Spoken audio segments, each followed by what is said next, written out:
Tá, boa noite. Hoje eu vou falar sobre construções em análise. Essa aula a pedido do Hudson, e que eu tenho muito prazer em falar sobre construções em análise, é um tema que eu gosto muito e que eu acho que é um tema que inoda, né, a teoria clínica de uma maneira brilhante, né? O Freud vem escrever sobre algo que é a pedra no sapato do analista. O momento no qual a resistência comparece de uma maneira que a interpretação não faz o efeito, né? Então, é um texto super importante, eu acho que é um dos meus preferidos do Freud. Eu sei que volta e meia eu falo que esse é o meu texto preferido do Freud. São muitos os preferidos, mas eu tenho os mais preferidos, né? E esse é um deles. Então, Freud começa esse texto, né, com uma questão muito importante, muito interessante, que ele já vai introduzindo pela lógica, qual é a lógica da psicanálise?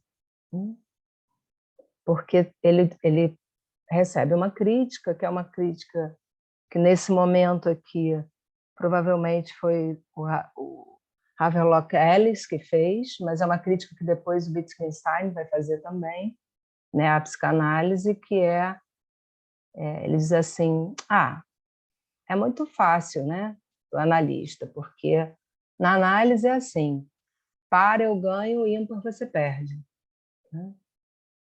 E aí ele diz, não, não é bem assim. Não é bem assim porque aqui se trata de uma outra lógica. Aqui a escuta vai passar por um outro lugar. O sim e o não são tomados a ferro e fogo dessa maneira. Então, quando o analisante diz sim ou quando ele diz não, a gente tem que pensar, a gente tem que escutar para entender o que quer dizer esse sim, o que quer dizer esse não. Então, as coisas não são assim. Não se tratam de uma ou isso ou aquilo. Não tem só duas opções. E aí ele traz uma outra questão, que é uma questão muito importante para nós, que é a questão da verdade. O que é a verdade em psicanálise? Ele vai discutir aqui a verdade histórica, né? Isso que o Freud vai colocar aqui como verdade histórica. O que é a verdade histórica? Bom, e aí ele começa fazendo, primeiro estabelecendo uma coisa importante, que ele vai dizer o seguinte, numa psicanálise existem duas localidades diferentes.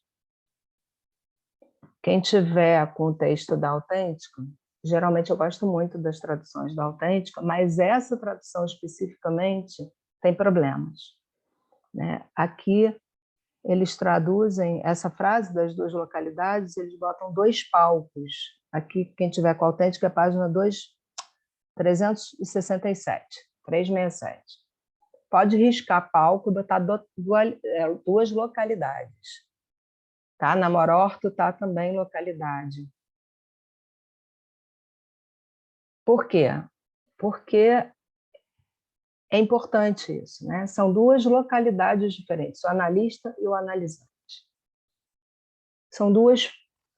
O analista não está fazendo a mesma coisa que o analisante. Eles não estão na mesma posição. Então, enquanto o analisante fala, associa, lembra, né, o analista escuta, interpreta e constrói. Não cabe ao analista tentar lembrar de nada. Não é sobre o material subjetivo do analista que se trata. Então, ele vai dizer, o que o analista vai fazer é a partir do que ele escuta no discurso do analisante, É o analisante quem vai trazer o material. É sempre referido às palavras, às lembranças, ao que o analisante traz, que o analista vai construir e interpretar. Então, quem vai instaurar esse campo é o analisante. Tá? Isso é muito importante, porque são duas localidades diferentes.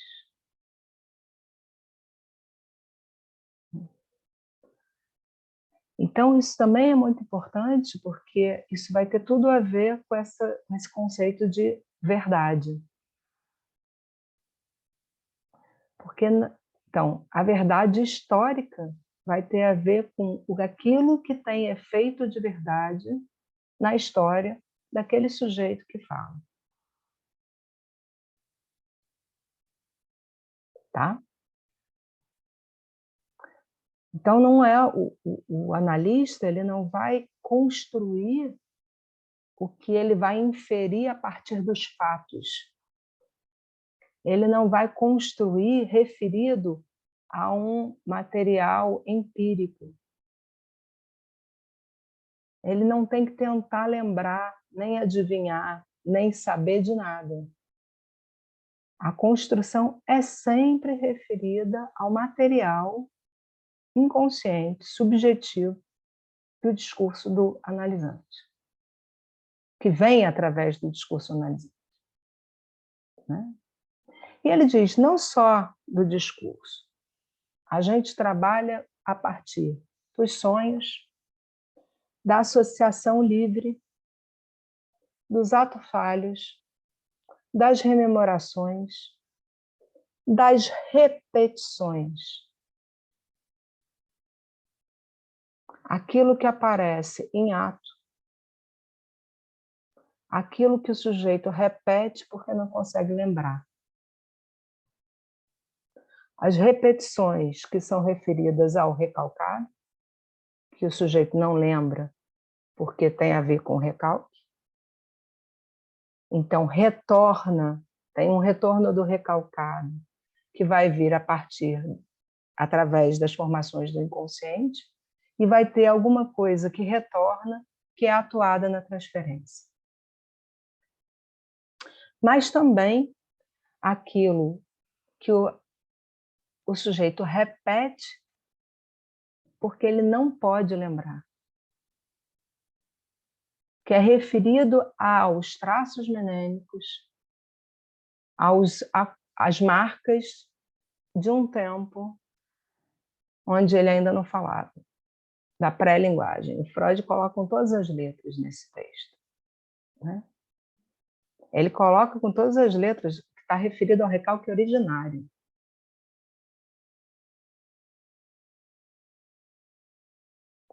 Bom, e aí ele faz a analogia, né, entre o analista e o arqueólogo. E olha como é importante, né, porque ele está dizendo aqui vai se tratar desses traços, desses restos, desses fragmentos. Ele diz, é parecido porque os dois vão trabalhar com esses traços, com esses restos. Ele diz assim, são as depressões no solo, os restos encontrados nos escombros, os fragmentos de lembranças, associações e declarações ativas no analisando. E ele vai dizer, a diferença, a vantagem do analista é que no caso da análise, os restos, os traços, os fragmentos estão vivos. O arqueólogo vai trabalhar com restos mortos, né? Com destroços. Então, as reconstruções que o arqueólogo pode fazer são muito mais limitadas do que as reconstruções ou construções em análise. Bom, aí ele vai dizer, bom, tá. Ele diz uma outra coisa muito interessante, né? Enquanto no trabalho do arqueólogo, o objetivo, o fim é a reconstrução. Na análise é um trabalho preliminar. Aí ele diz uma coisa mais interessante ainda. Preliminar, numa análise, não quer dizer antes. A anterioridade na análise é sempre lógica, né? Ele vai dizer, existem dois trabalhos que acontecem ao mesmo tempo. Um trabalho de deciframento disso que aparece através, né, o retorno do recalcado nas formações do inconsciente, e um trabalho que é da reconstrução ou da construção, que é a partir desses fragmentos, desses restos. Aí é preliminar a quê? Do que ele está falando? Por que então ele chama de preliminar? Bom,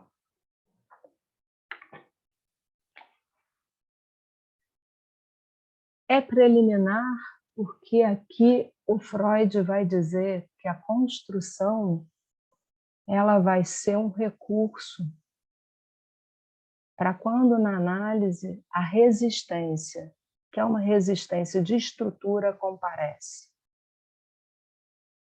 O que é uma resistência de estrutura? É a resistência desse encontro com o real. É a resistência a tornar o gozo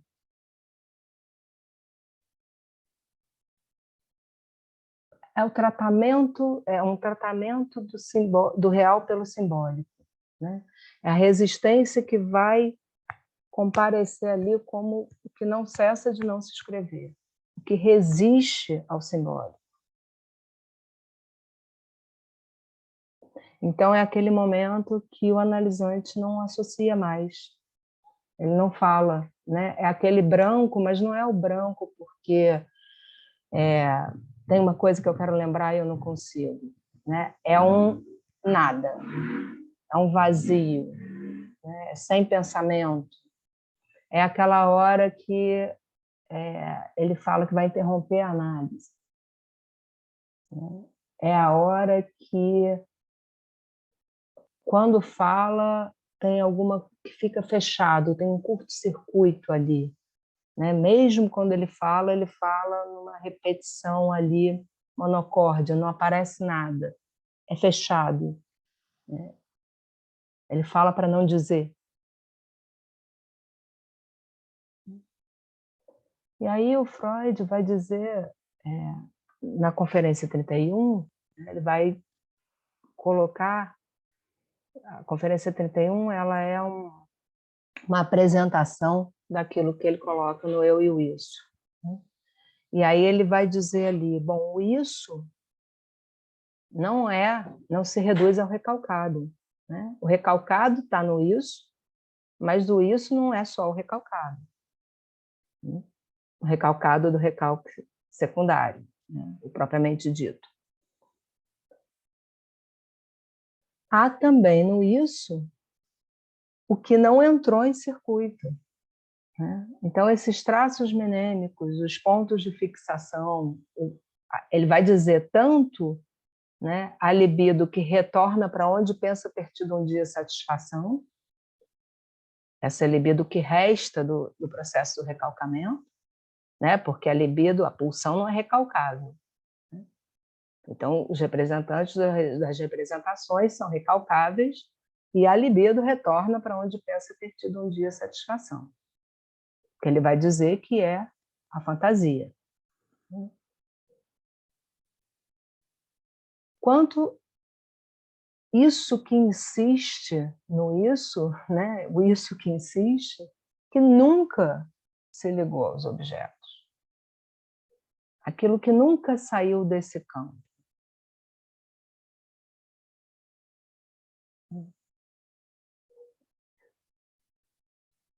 É a partir disso que Freud vai dizer, aonde o isso era, o eu deve advir. O eu, sujeito do inconsciente. O eu, o inconsciente estruturado como uma linguagem.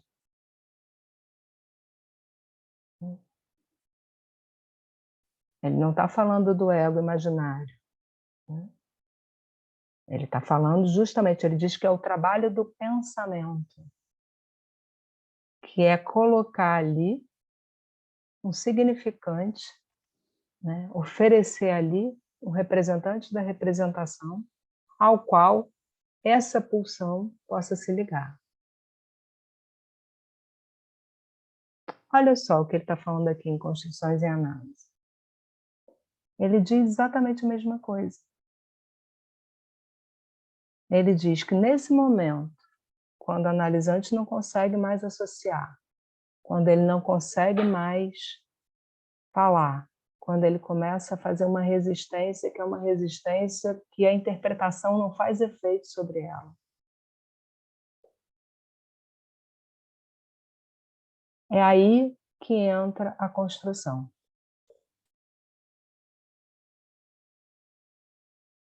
O analista, então, faz uma ponte, uma ligação.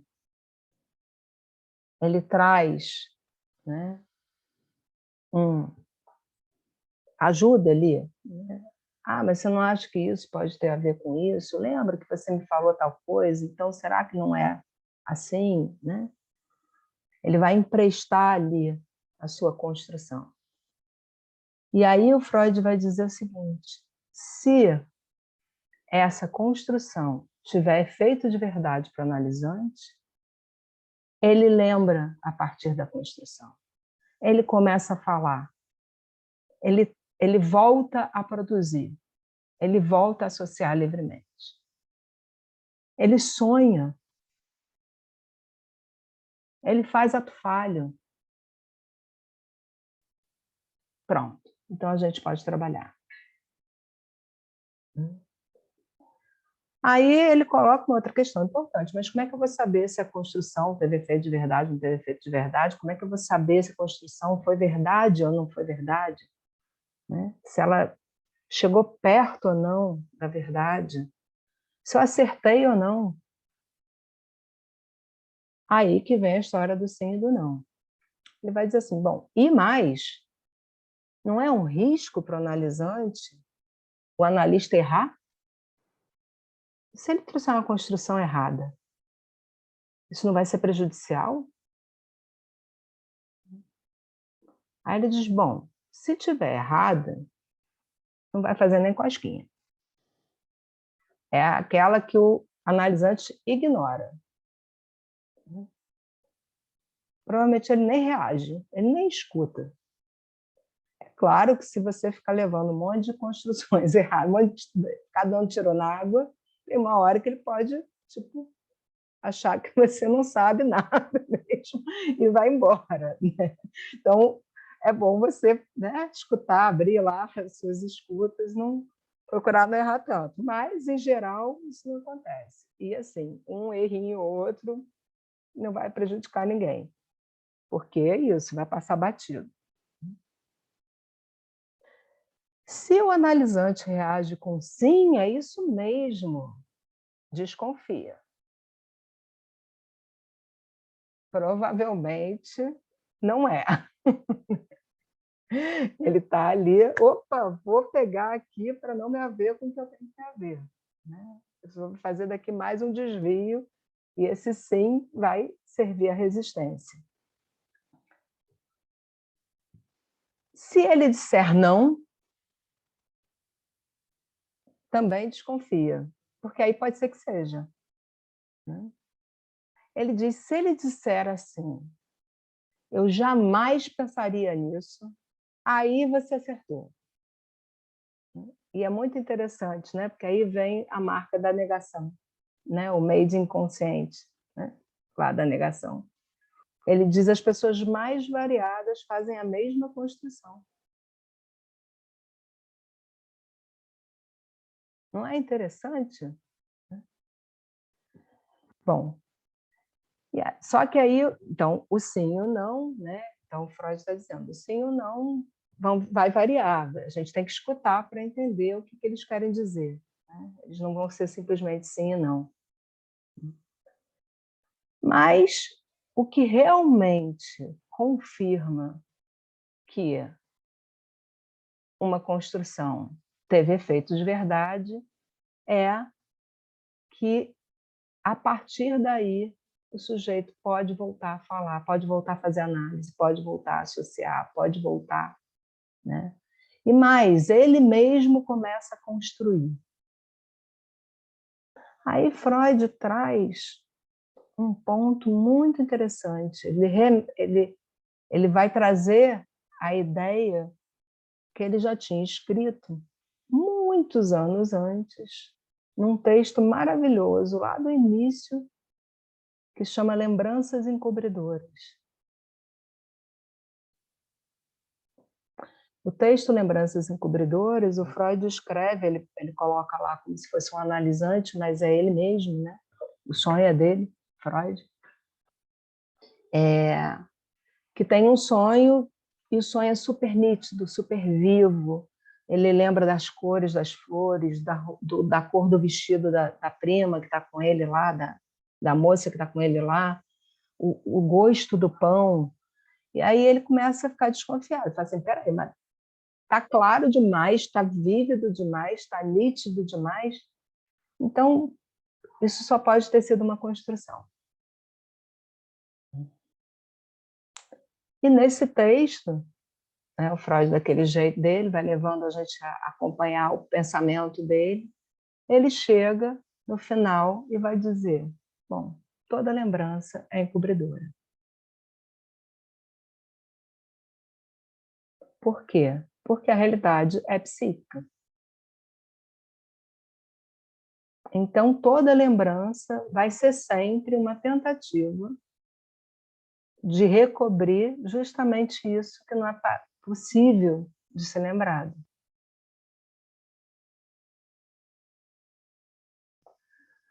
Toda lembrança vai ser, de alguma maneira, uma atualização, né, e uma repetição de uma posição subjetiva. O Freud começa o texto falando disso, né, que o objetivo de uma análise,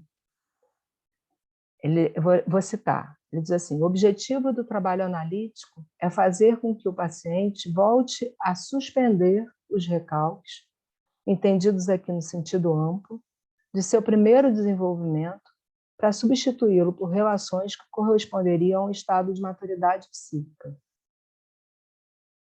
Sabemos que seus sintomas e suas inibições atuais são a consequência de tais recalques, ou seja, são substitutos do esquecido.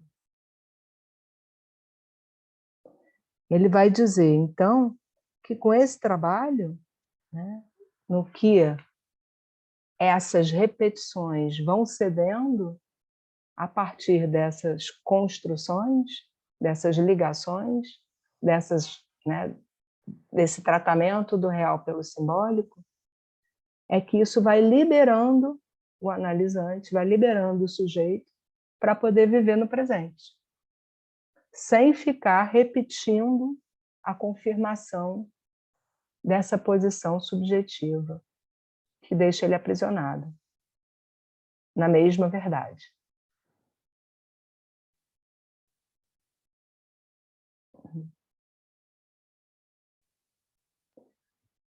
E aí o Freud tem um momento que ele vai se perguntar no texto, mas então qual é a grande diferença entre a interpretação e a construção?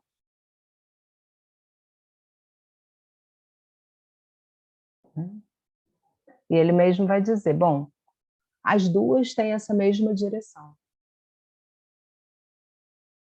Só que a interpretação, ela vai no sentido do deciframento, né? Então, é o deciframento disso que retorna através das produções do inconsciente, as formações do inconsciente, né? Então, o sonho, o tratamento que se dá ao sonho, de escutar, né, quando o analisante traz um sonho. Então, você vai, ele vai falar, vai contar o sonho, né, porque tem o sonho sonhado, o sonho lembrado, o relato do sonho e o trabalho sobre o sonho, né? Então, ele vai contar lá o que ele lembra. E aí o trabalho sobre o sonho é ir decifrando aqueles significantes, aquelas imagens que ele traz do sonho. Ele mesmo já disse, né, Freud, que quem interpreta o próprio sonho é o sonhante. Só ele pode. Né? O que o analista faz é ir ajudando a ele a decifrar, né, abrindo esses significantes aí, né, fazendo as perguntas. Então, mas o que é isso? Associa a quê? Né? E aí é esse deciframento. Por quê? Porque o que é a formação do inconsciente vem deslocado e condensado. Então, esse trabalho de abertura do texto do sonho, ele é necessário. A mesmíssima coisa se faz com a associação livre. O Freud coloca, desde sempre, está lá nos 5 lições, a associação livre é uma formação do inconsciente. Falar para um analista é formação do inconsciente. Autorizar alguém a escutar você em atenção flutuante é trazer o inconsciente, né, para a superfície, né, para a extensão. Por isso que o Lacan vai dizer que só existe inconsciente na análise. E que o analista faz parte do inconsciente do analisante. Faz mesmo. Porque o analista não é você. Né? O analista é do analisante. O analista é a escuta. O analista é a atenção flutuante. Sem atenção flutuante não existe associação livre. Então, escutar em análise é sempre escutar um sonho. Os significantes que aparecem, a história, a lembrança, né? Então, essa direção do deciframento é a direção do trabalho sobre os significantes.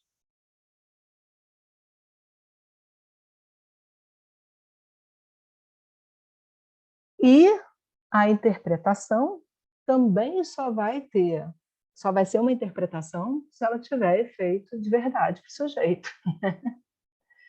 Senão, ela não é uma interpretação. De novo, não se trata da pessoa que está lá como analista ser brilhante ou inferir, né, ou traduzir o inconsciente do analisante para ele, né, ou dizer, você está falando isso porque na verdade é isso. Não é disso que se trata. Né? A interpretação também é se deixar levar pelos significantes do analisante. E só vai ter efeito, só vai ter valor de interpretação pelos seus efeitos. E qual é a diferença? A diferença é a direção. Então, enquanto a interpretação ela vai na direção do deciframento, então ela vai dos significantes para o real,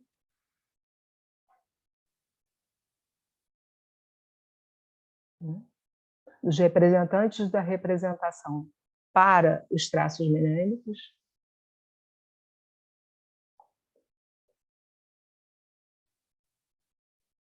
Lembra? Quando Freud vai falar do recalque, no texto recalque, no texto inconsciente, ele vai dizer o quê?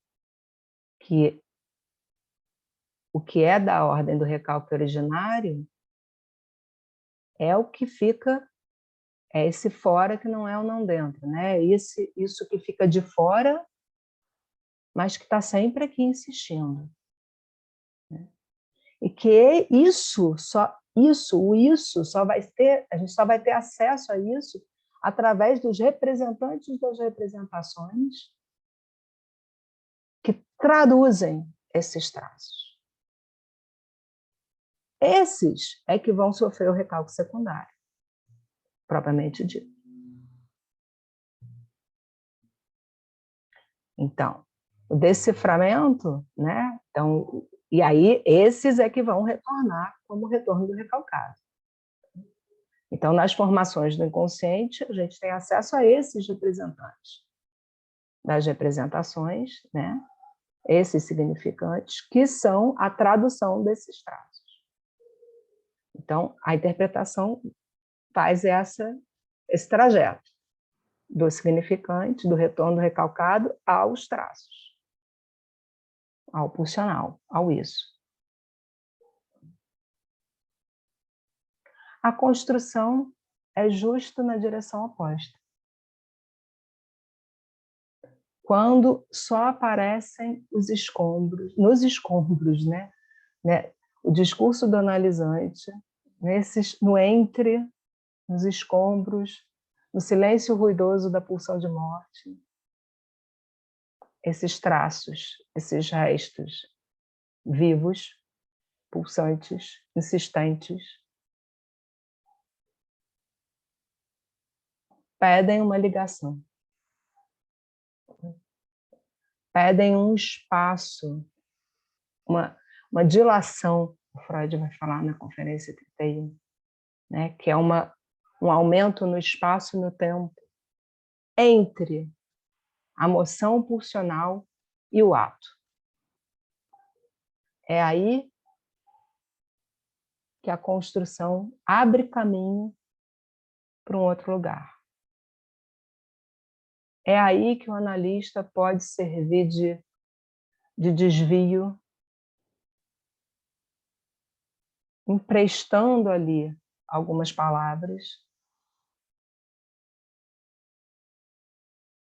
e abrir caminho, fazer uma ponte entre a pulsão e o simbólico.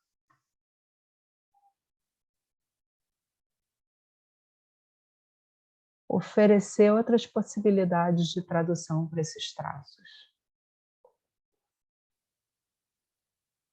Mostrar que aquilo que ficou curto-circuitado numa repetição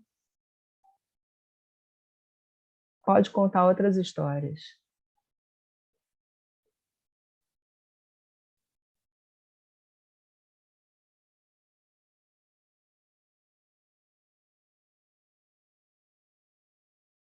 Em Pulsão e seus destinos, o Freud vai dizer que o objeto da pulsão é aquilo que mais varia, né? É o que é indefinido. Pode ser quase qualquer coisa. Mas, quando a libido retorna para onde pensa ter tido um dia satisfação, ela cria uma fixação. E aí aqueles objetos ganham uma consistência e instauram esse curto-circuito.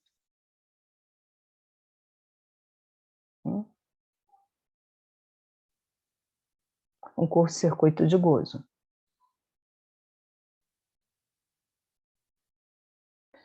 Que submete o sujeito.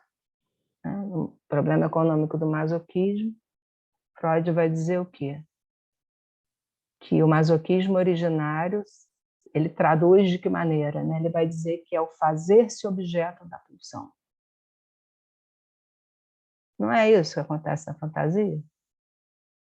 O sujeito não está ali como objeto, né? Nessa relação, todas as relações possíveis, menos a igualdade. Né? Ele fica ali, né? Que o Freud escreve no Pulsão e seus destinos. Né? E depois ele vai lá retificar o masoquismo como originário. Né? Depois que ele escreve a Pulsão de Morte, ele fala, não, olha só, começa assim, né? É daí que vem. Então, isso, né, que vai manter o isso ali, curto-circuitado, É em relação a isso que o sujeito se condiciona, né? No sentido de constrói a sua realidade psíquica. É a partir dessa verdade. Então, ele vai sempre buscar no seu sintoma, e aí é que a fantasia e o sintoma conversam, né? Ele vai olhar para o mundo e ele vai buscar a confirmação dessa hipótese fantasmática. Qual é o meu lugar de objeto na relação com o grande outro? Qual o meu lugar de objeto na minha relação com a pulsão?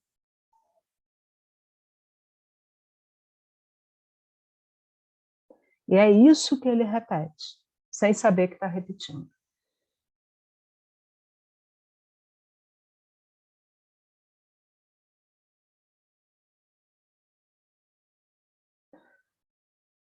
E aí, de novo, o que, quando Freud vai falar da repetição, e vai falar da repetição em ato, né, ele vai falar da atuação e da passagem ao ato. Né? A gente falava isso na aula de ontem, sobre isso na aula de ontem. Né? Que é isso, o que eu repito e que precisa ser decifrado, que é o do acting out, né, da atuação, tem um endereçamento ali, a interpretação funciona. E isso que eu repito sem me dar conta que eu estou repetindo, que eu repito e que eu não consigo lembrar porque não tem como ser lembrado. Uma vez que o que insiste são esses traços. Aqui eu preciso da construção.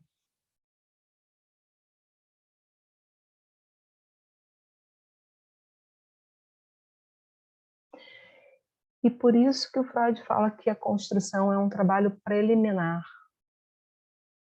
É preliminar à linguagem.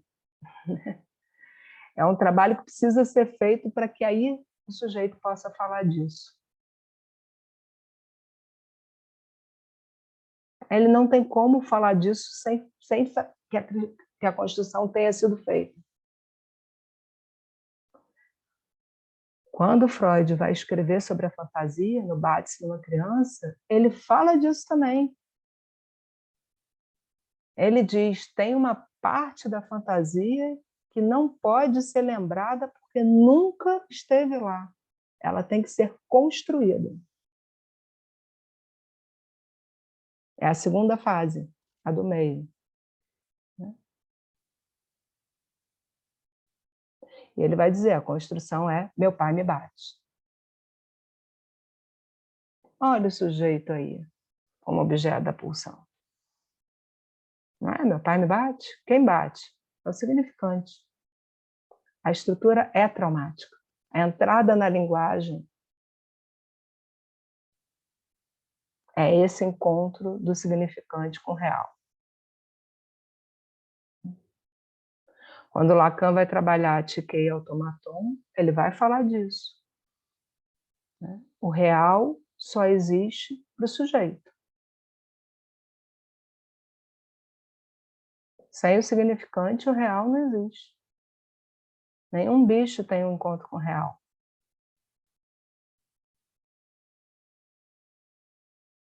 Né?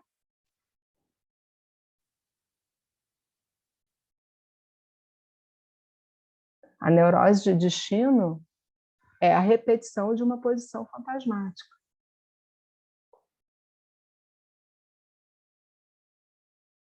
Só que ela já está na estrutura do sintoma. Né? E o sujeito pode ver.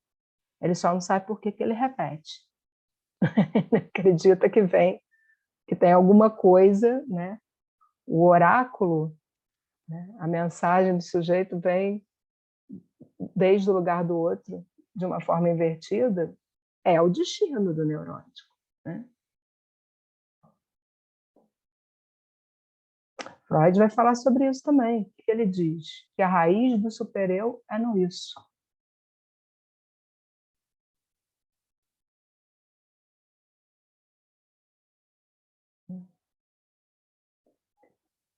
E é porque há esse encontro, porque é possível falar a partir do impossível de dizer, que a construção pode ter efeito de verdade.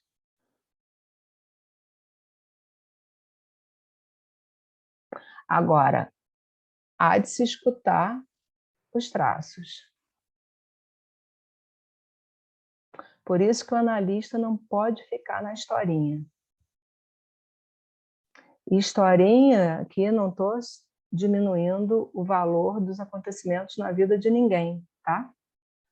Mas o significado, a significação, o olhar para o objetivo, o olhar para o fato, para o empírico, é um equívoco. Ele ensurdece. Ele não funciona na lógica da psicanálise. Ele pensa que o trauma vem de fora.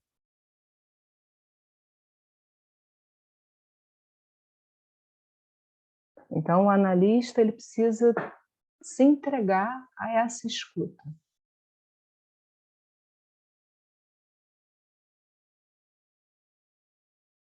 Ele precisa se entregar à experiência da realidade psíquica daquele sujeito, daquele analisante, de cada um.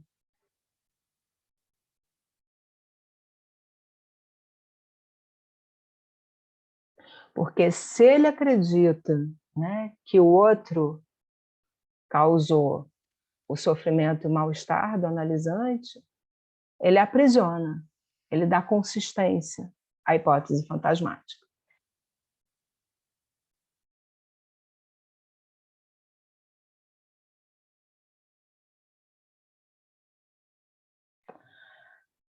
E aí a gente ainda pode pensar um pouco mais, né, sobre a construção.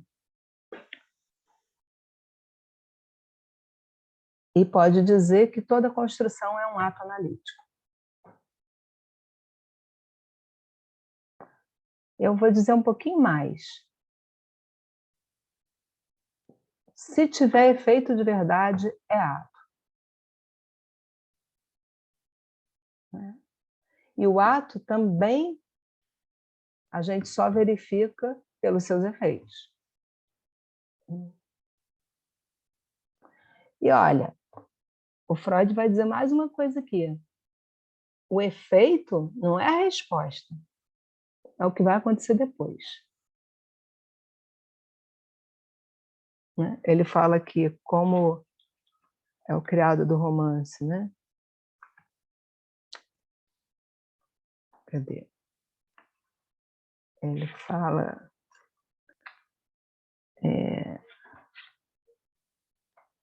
agora eu perdi. Ah, tá aqui.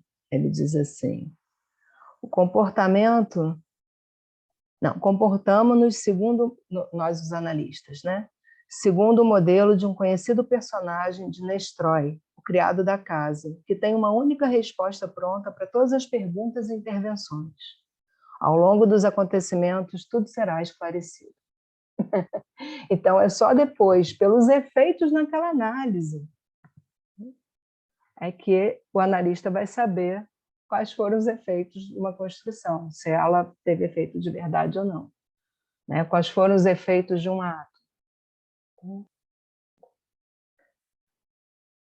Mas a construção é ato porque, para o ato, só o ato tem efeito.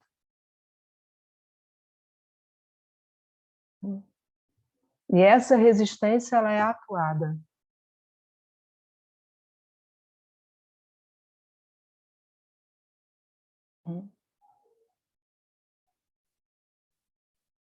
Aí a gente já está achando assim que o texto é incrível, né? Enfim, está falando de coisas não satisfeitas. Ele vai falar da psicose. E ele vai mostrar que existe um ponto aí em comum, que é uma coisa que ele já tinha também tratado no texto, a perda da realidade na neurose e na psicose. Os dois perdem a realidade. Essa perda da realidade que retorna desde fora na psicose e né, com o delírio e na fantasia para o neurótico, é esse ponto fora cluído, né, esse ponto de real, né, que na psicose, com a segundo tempo, né, que é a fora-clusão, retorna desde fora, e para o neurótico retorna para onde pensa ter tido satisfação pelo recalque, vai comparecer na fantasia, que vai ser o regente, o maestro da subjetividade, vai ser o maestro dessa posição subjetiva, essa verdade, né, essa confirmação, né, essa hipótese que o neurótico fica confirmando, né? Fica buscando confirmação, né?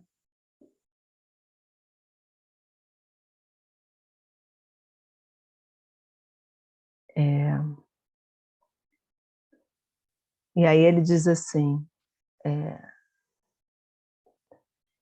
essencial aí é a afirmação que a loucura não só tem método, quer dizer, o delírio não é uma coisa maluca, desvairada, tem um método, tem uma coerência, tem uma lógica, como já reconhecera o poeta, mas também contém uma parte de verdade histórica. Então, vou repetir, essencial aí é a afirmação de que a loucura não só tem um método, como já reconhecera o poeta, mas também contém uma parte de verdade histórica. Então, aqui, o Freud está deixando claro o que ele está chamando de verdade histórica.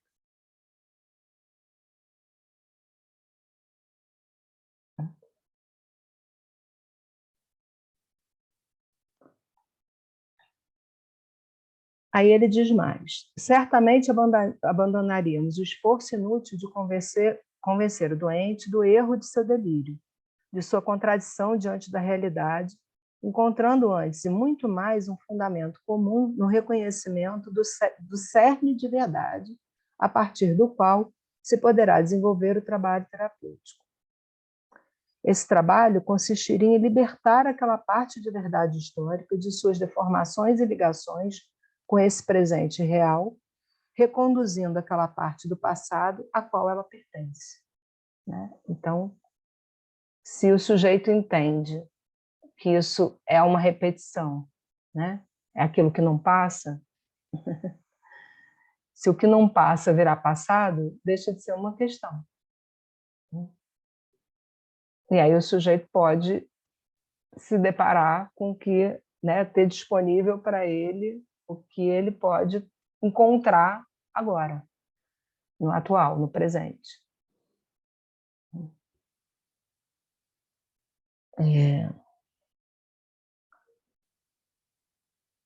E aí ele diz assim, ele continua dizendo, né? Então, o deslocamento da pré-história esquecida para o presente ou para a expectativa do futuro é uma ocorrência regular também no neurótico.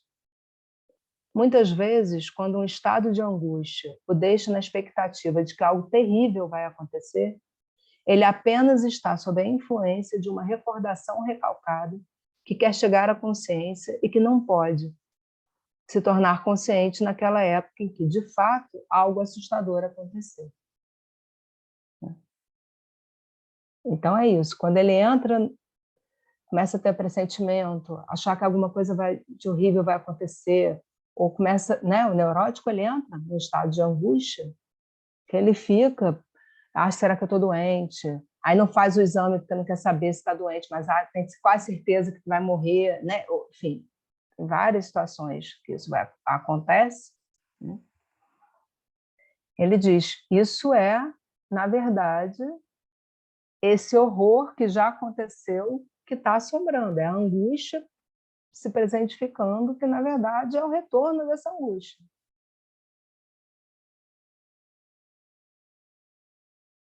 E aí ele diz mais: as formações delirantes dos doentes parecem-me equivalentes às das construções que elaboramos no trabalho analítico.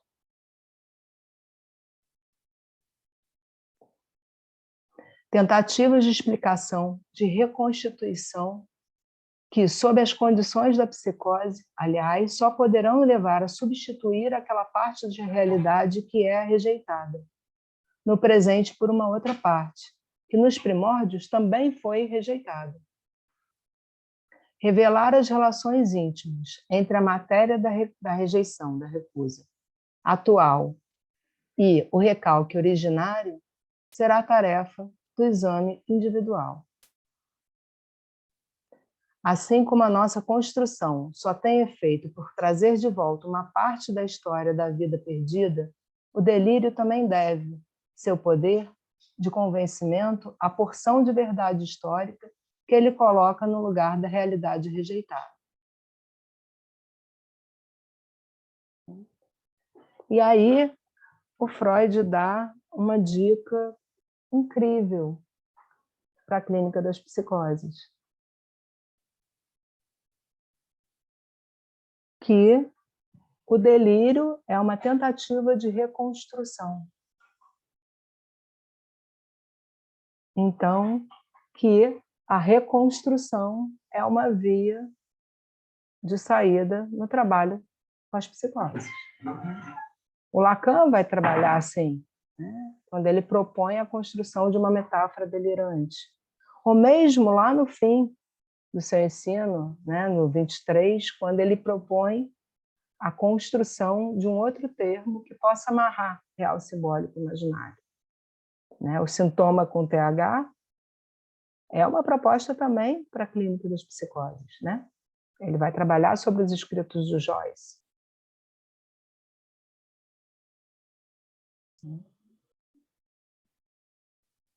Aqui, ó o Freud. Por isso que eu discordo quando alguns psicanalistas dizem que o Freud disse que a psicanálise não servia para psicose. O que ele disse é que eu não consigo dar conta de todo mundo. Então, né? Mas ele escreveu, deu as dicas mais preciosas.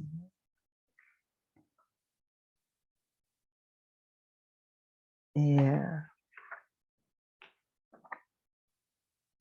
tem uma outra parte aqui também, que vai, né, só para reafirmar o que eu estou dizendo, né, que o Freud diz com todas as letras, que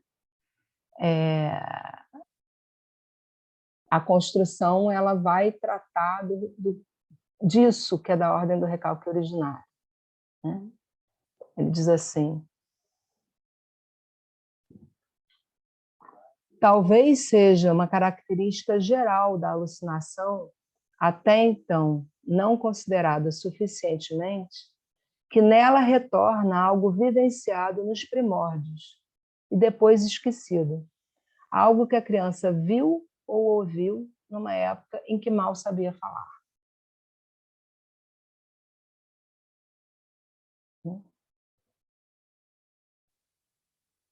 Bom,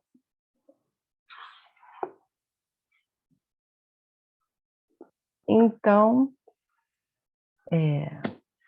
por isso que é um texto tão clínico, tão maravilhoso, tão rico, né? E que vai abrir caminho para a gente pensar a clínica, né? Porque é isso, tanto nas neuroses quanto nas psicoses, é o real, né? É do real que se trata. O Lacan diz isso, né? Ele diz, é só ler, está no Freud, de cabo a rabo. O que ele trata é do real. O real, a praxis psicanalítica é a praxis que trata o real.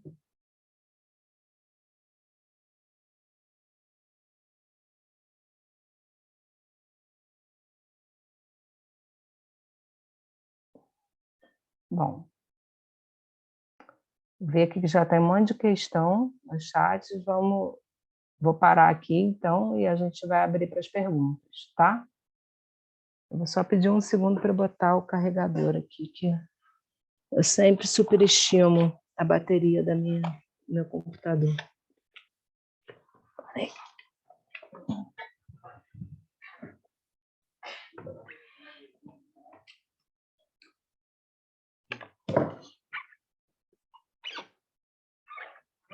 Pronto.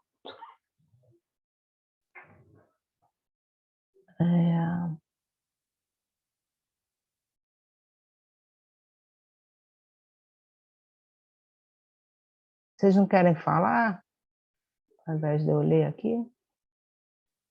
Sim? Então vamos lá. Quer falar, Cris? Quero. Boa noite, Vai. pessoal. Tati, esse trecho em que ele se refere ao trabalho de escuta do delírio, ele vai dizer que esse trabalho consistiria em liberar o que de verdade histórica de suas deformações e seus apoios na realidade presente e ajustá-lo ao lugar do passado a que pertence. Eu queria, se você pudesse comentar um pouco o que ele está chamando de verdade histórica. Eu fiquei em dúvida, eu fico assim um pouco... Então, Não eu entendi. acho que o que eu entendo que ele está dizendo aqui como verdade histórica é justamente isso, né? É o que pode ser construído a partir... É alguma coisa que vai tocar nesses fragmentos, nesses restos, isso do traço que vai aparecer, né? Que escapa ao sintoma, né? E que, ao mesmo tempo, retorna de alguma maneira aí no delírio, por exemplo. Né? No caso das psicoses, então retornaria no delírio. No caso do Schreber, é o Gott. Né? O Gott, que quer dizer Deus, né? Então ele está lá no sobrenome do pai, então ele retorna como Deus no delírio do Schreber. Né? Tem alguma coisa dessa relação com esse pai que vai se traduzir, ele vai tentar reconstruir as marcas desses encontros aí, né, através do que ele vai construir na relação com Deus, no delírio.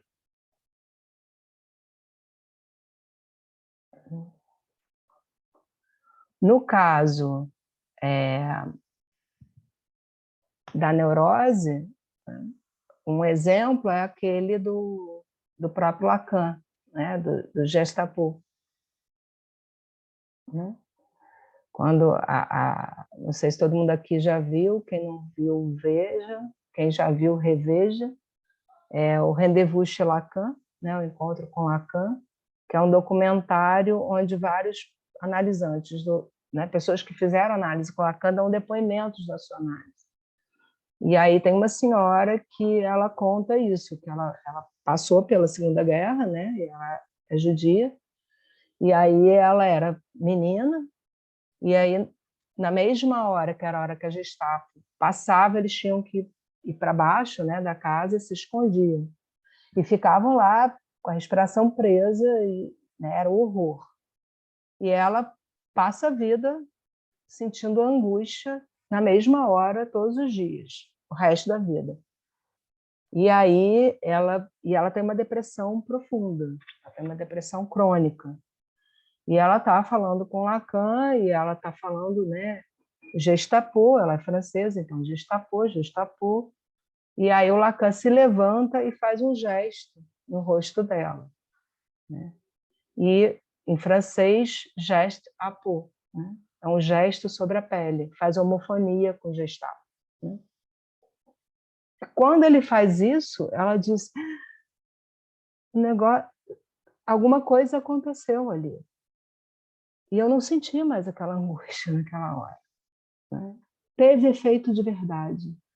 Colocou a Gestapo na história no passado.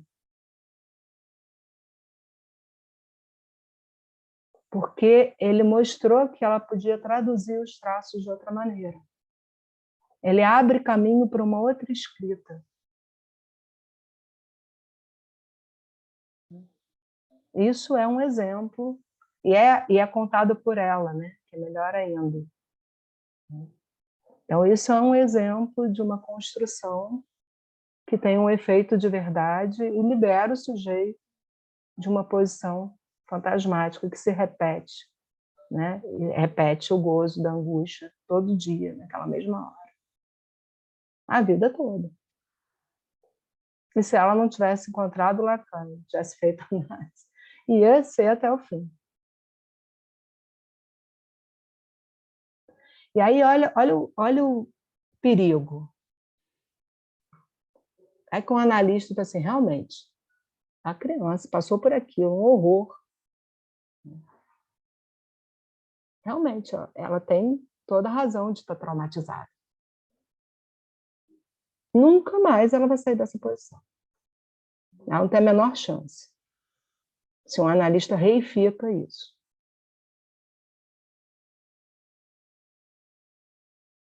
Está muito mais perigoso não fazer a construção do que fazer uma construção errada. Não acreditar, não apostar no sujeito. No seminário 16, o Lacan vai dizer, né, que a aposta não é no outro, a aposta é no G, é no sujeito inconsciente. Né? Quando o sujeito ele se submete, ele entra no campo do outro, ele está apostando no G.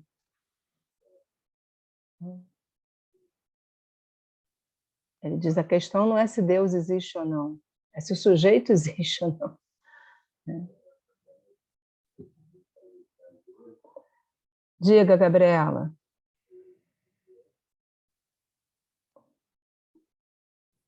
Oi, boa noite, gente. Boa noite. Logo no início, que a senhora estava falando sobre o discurso do analisante, aí eu fiquei com uma dúvida, falou dos atos falhos, dos sonhos, recordações e rememorações. Aí eu não sei qual é a diferença, não sei o que é rememoração, na verdade. Não, é porque o Freud, eu não sei se ele usa dois significantes diferentes, se as pessoas traduzem, às vezes é rememoração, às vezes recordação, mas né, o que é interessante é que o Freud ele só chama de traço mnêmico, ele só chama de memória o traço. Né? O resto é recordar, rememorar, reminiscência. Memória é o traço. Marca é o traço.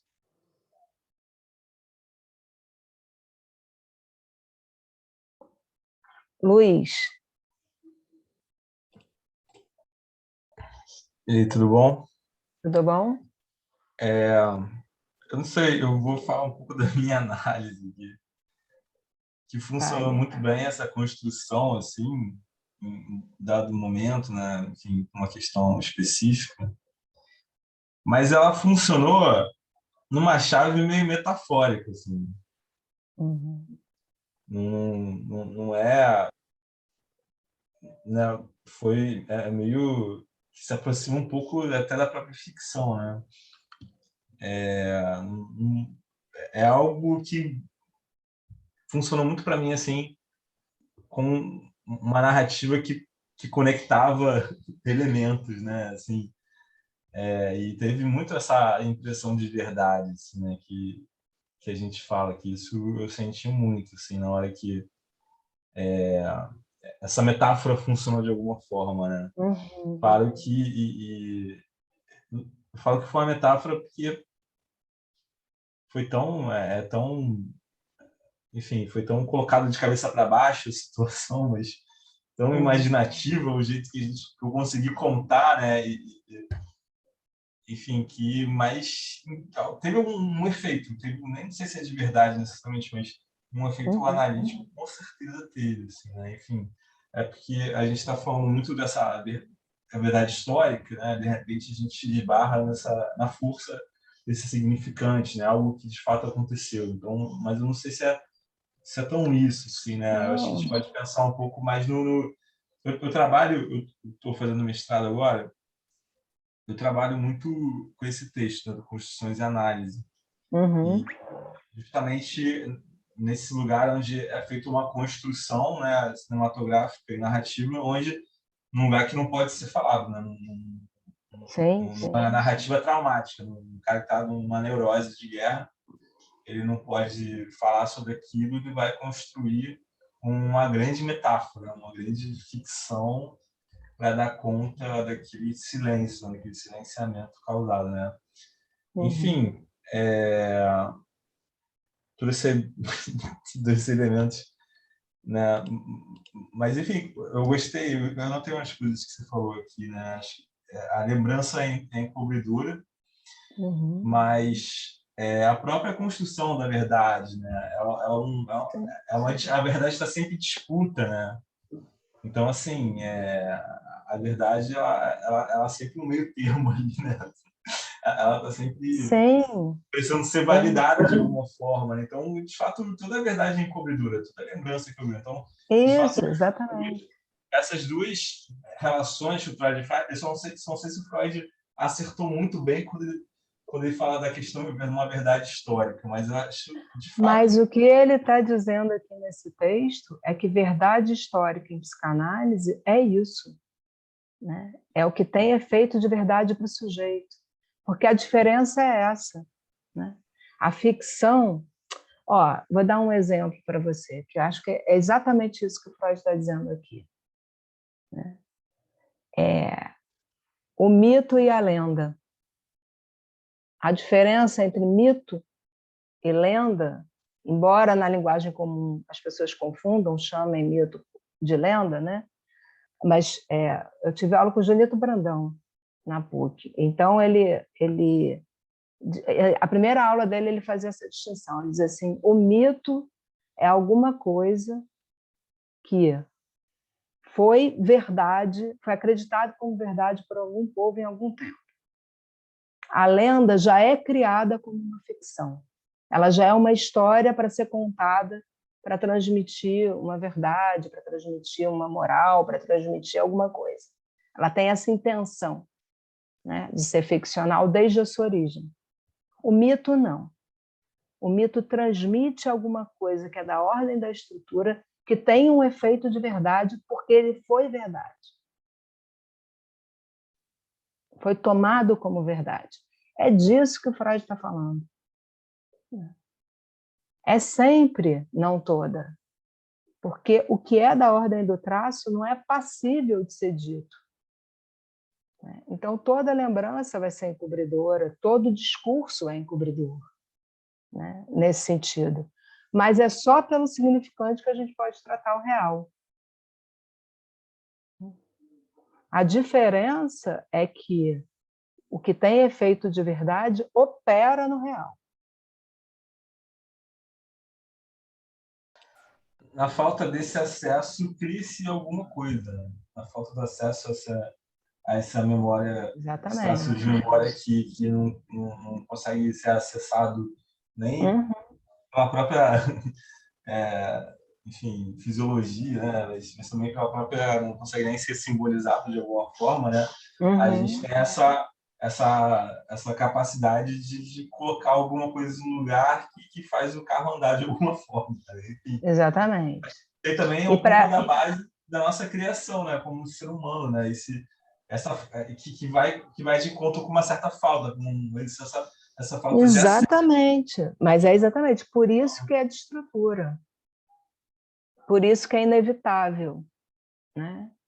E essa falta que é a falta criativa, né? É que essa falta que gera a possibilidade de criar. Né? Por isso que é a pulsão de morte quem carrega o desejo. Né? Por isso que não é o negativo no sentido da filosofia. É justamente esse fato de estrutura. Isso que é o traumático. O trauma é esse. É que é sempre desencontrado, é sempre não todo, é sempre ficcional. é justamente isso, né? Construções e análise, a gente podia dizer que é sair da ficção, da fixação, né? A ficção com X para a ficção, né? Para o ficcional. É poder, justamente, a metáfora, ela abre caminho porque ela mostra que não tem um sentido só. Porque o problema é que o fantasma, ele amarra, né? Ele cristaliza ali a produção de sentido numa direção só, como se só houvesse a possibilidade de uma significação, como se houvesse uma história, uma realidade, um momento traumático, um culpado por aquela condição, por aquele sofrimento, uma resposta, né? Os analisantes, eles chegam na análise buscando isso, a chave, a resposta, a peça para encaixar no quebra-cabeça, preencher a lacuna, né? Isso me remete, parece que esse texto, né, essa construção, ela explica uma certa gênese, assim, uma grande lente de aumento, né? Nessa relação que a gente tem com a memória, no estado da memória social, que a gente tem com a memória, né? A gente tem essa memória pessoal, que eu vou chamar individual, né? Ela é marcada por essas lacunas, por esses recalques, por essas resistências. A gente tem uma memória da gente mesmo fragmentada, né? Que a gente consegue ter acesso a tudo ao mesmo tempo, só acho que a gente enlouquece, né? Então, isso mesmo tem um efeito de proteção da gente, né? Mas, ao mesmo tempo, tem um efeito de angústia, que a gente quer dar uma resposta para tudo, né? Então, assim, tem um movimento paradoxal do ser humano dele se proteger e, ao mesmo tempo, ele gerar essa angústia contra essa proteção. Então, assim, quando a gente por que a gente cola numa narrativa de explicação sobre a gente mesmo, né? Tipo, uma narrativa de identidade, né? Enfim, que você tem um apoio, você tem um ganho secundário de alguma forma, que aquilo te tira um pouco da angústia, né? Porque aquilo explica, aquilo consegue tirar a sua eterna fragmentação que gera angústia e uma narrativa que te explica em 3 frases de da onde você veio para onde você vai, te tira aquela sensação momentânea de produção angustiante, né? Que é o fato de você viver e você não ter esse acesso a toda essa sua narrativa individual, que é fragmentada, que é recalcada, né? Então, assim, enfim, a gente pode fazer contextualizar, que é algo bem contemporâneo, que é a questão da fake news, né? De alguma forma, é uma história que é condizente dentro dela mesma, né? Tipo, fora da minha realidade, fora da sua, mas quando ela é contada de uma forma estruturada, né? Tipo, de fato, e com elementos da própria realidade, né? Que a gente vive, né? Bill Gates, Pablo Vittar, enfim, tem uma questão de construção de causa e efeito dentro dessa narrativa da fake news que pode né, suprir essa lacuna, né, e organizar essa falta de sentido, né, eventualmente de determinadas pessoas, né? Enfim, eu acho que essa construção de análise de alguma forma ela explica a gênese, né, do agenciamento, né, criativo, metafórico, metonímico, né, do humano, né, tipo o motor por trás disso, né? É a estrutura. Isso que o Lacan chama de estrutura. Essa condição, né? Que, concordo, Freud aqui está escrevendo a estrutura. Daniela.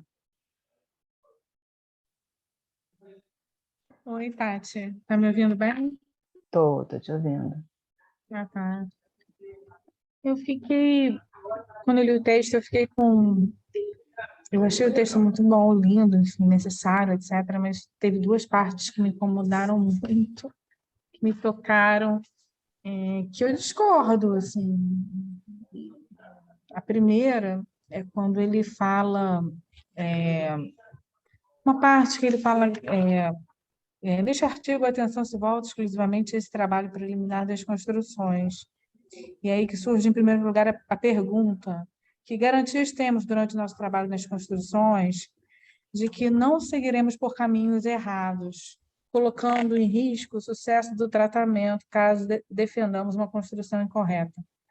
Pode parecer que essa pergunta nem permite uma resposta geral, mas ainda antes de discutirmos a questão, ouçamos uma informação de consolo que nos traz a discutirmos a questão. Ouçamos uma informação de consolo, uma informação de consolo que nos traz a experiência analítica, pois ela nos ensina que não provocará nenhum dano se alguma vez nos equivocarmos e apresentarmos ao paciente uma construção incorreta como sendo a verdade histórica provável.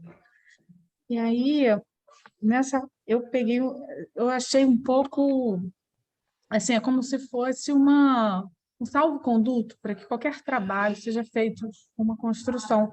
E, assim, como se fosse, está tudo valendo no final das contas. E, assim, Não, Daniela, certo eu acho... descompromisso, Não. certa Você tá desresponsabilização do trabalho. Não, de jeito nenhum. Eu acho que você tem que reler o texto, porque ele começa justamente dizendo isso. Não é de qualquer jeito. Essa é a crítica que ele recebe e ele está justamente respondendo a essa crítica, né? E aí ele vai dizer, né? Foi aquilo que eu até falei aqui disso, né? Hoje, ele vai dizer que isso não tem, que se não tem efeito de verdade para o sujeito, isso não vai prejudicar ele, é nesse sentido que ele está dizendo. E aí ele vai desenvolver todo o pensamento do que é esse efeito de verdade, né? E aí ele vai falar do sim, vai falar do não. Então, de jeito nenhum. Porque, assim, a questão do ato analítico,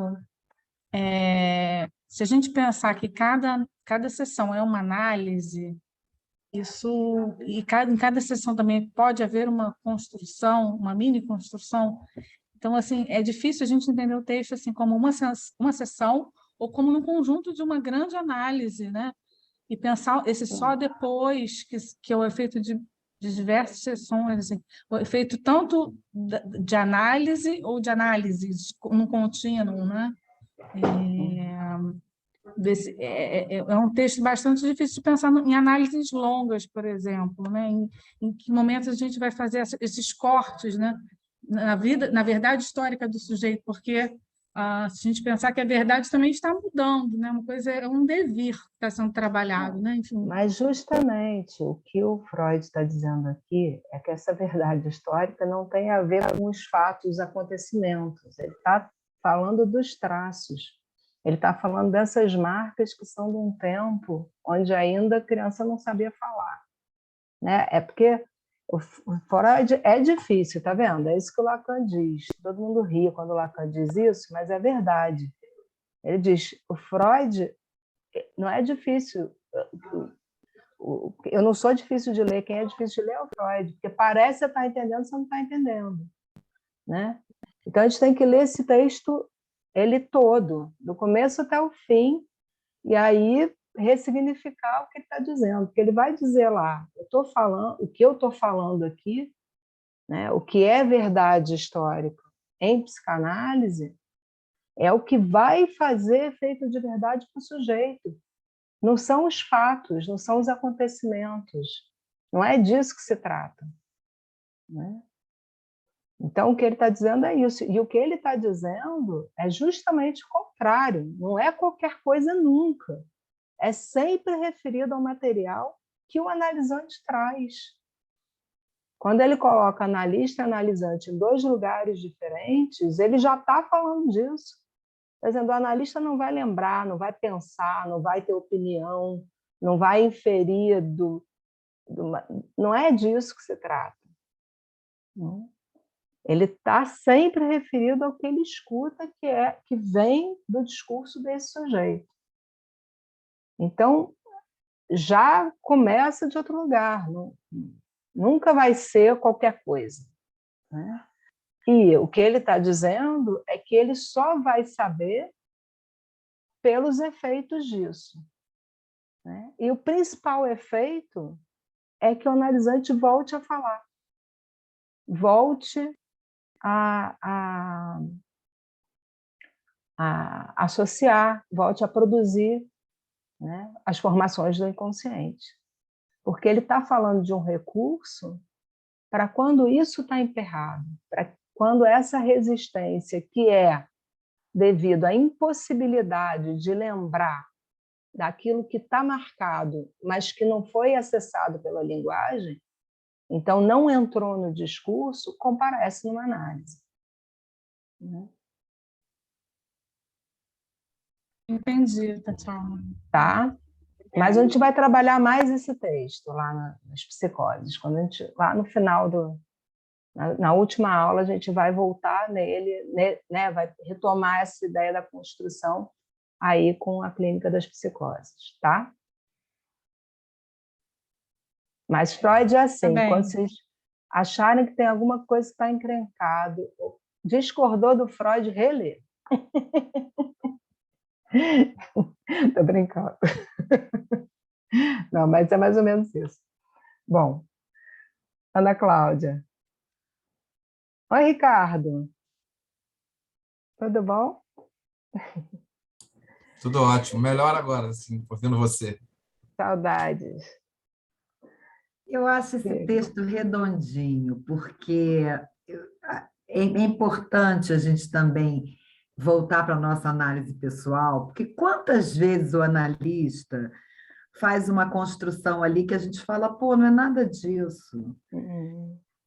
Quando eu assisti aquele documentário, eu fiquei muito emocionada, porque eu passei por um momento muito difícil na minha vida e eu cheguei na análise no caco do caco, assim, um luto, e eu ficava nas repetições, e a minha analista, até que um dia ela cometeu um ato analítico, daquele susto, e é impressionante, Tatiana, e quando eu fui andando, que eu fazia análise ali no Catete, eu fui andando pela rua, aí veio aquele negócio, e exatamente como a paciente do Lacan, né?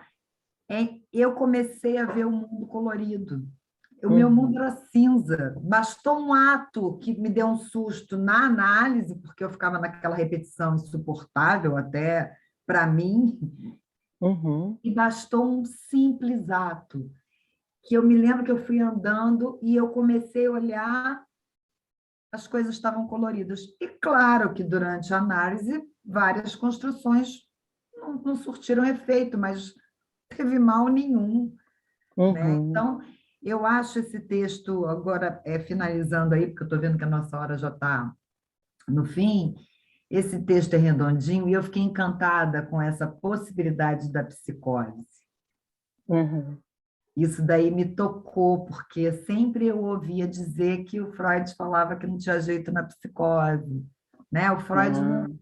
E você traz essa questão para a gente. Eu fiquei encantada com isso. Eu falei, gente, então é aquilo que até o Luiz escreveu aqui, tem esperança, né? A gente tem esperança. Claro, né? Claro. Obrigada, Tati. Que bom. Claro, imagina. A análise da psicose é muito interessante, é muito bonito. Dá para trabalhar muito, né? É aposta, né? É escolha, é decisão.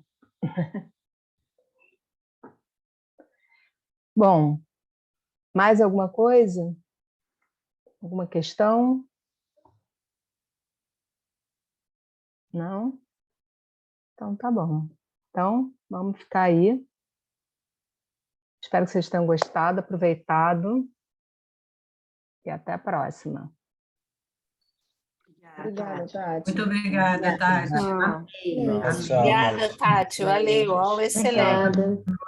Boa noite, pessoal. Muito obrigada. Boa noite. Excelente aula. Boa noite. Obrigada.